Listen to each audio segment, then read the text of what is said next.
Everyone, मैं हूँ टीना और आप सबका स्वागत है फिर से टीना रेसिपीज में।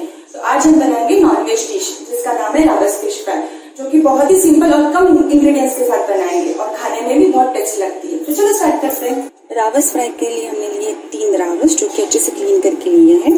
उनको मैरिनेट करने के लिए हमने लिए अदरक, लहसुन और धनिया का पेस्ट, 1/2 टेबलस्पून हल्दी, 1.5 टेबलस्पून मैंने मसाला लिया है। हम लोग उसको कम ज्यादा कर सकते हैं हमारे स्वाद के अनुसार।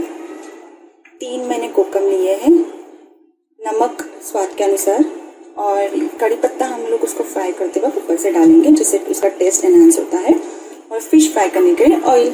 तो चलिए अभी मैरिनेट करते हैं। अभी इसे हम 1/2 आवर के लिए मैरिनेट करने के लिए रख देंगे।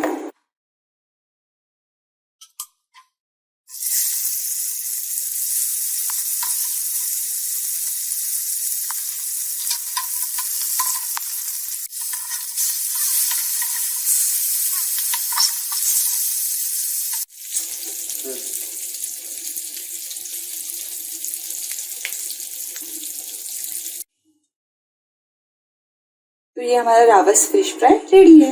अगर आपको मेरी रेसिपी अच्छी लगी तो मेरे वीडियो को लाइक कीजिए, शेयर कीजिए और कमेंट करना ना भूलिए। और ऐसे ही न्यू अपडेट्स के लिए, न्यू रेसिपीज के लिए मेरे चैनल को सब्सक्राइब कीजिए और हाँ, बेल आइकन हिट करना ना भूलिए ताकि जब मैं ऐसे रेसिपीज डालूं तो आपको इसकी नोटिफिकेशन मिलती रहे। धन्यवाद।